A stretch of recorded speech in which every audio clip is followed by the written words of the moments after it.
Dans la gamme Volkswagen, la Jetta reprend la plateforme de la Golf, mais y ajoute un sac à dos, une malle arrière si vous préférez. Du coup, elle peut faire penser à une petite Passat. Enfin, pas si petite que ça, puisqu'elle mesure 4,64 m de long, soit plus que les séries 3 ou classe C. La Jetta n'a droit qu'à des motorisations sages, nous essayons ici une 1,2 litre TSI essence de 105 chevaux.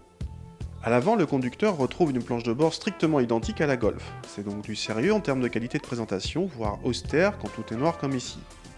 Mais vous pouvez choisir une sellerie plus claire sans supplément de prix.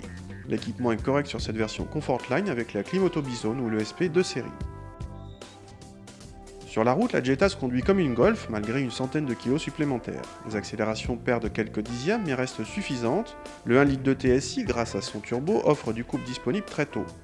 Côté châssis, priorité a été donnée au confort avec un bon niveau de filtration mais l'auto s'avère assez peu dynamique.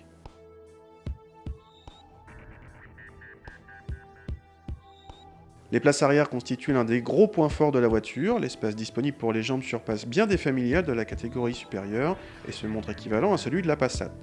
Seul le passager central pâtit d'une assise et d'un dossier trop dur. Les bacs de rangement sont présents dans les portières et les aumônières au dos des deux sièges avant. Le coffre fait également partie des bons points de la voiture puisqu'il atteint 510 décimètres3, bien plus que les 350 d'une Golf, et pas très loin des 565 d'une Passat.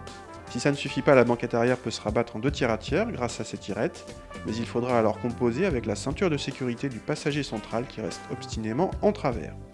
L'architecture tricorps avec malle arrière n'est pas en vogue chez nous, mais cette Jetta a de beaux atouts, présentation égale à celle d'une Golf, habitabilité arrière d'une Passat, coffre presque aussi généreux qu'une Passat, le tout pour 2 500 € de moins qu'une Passat en moyenne.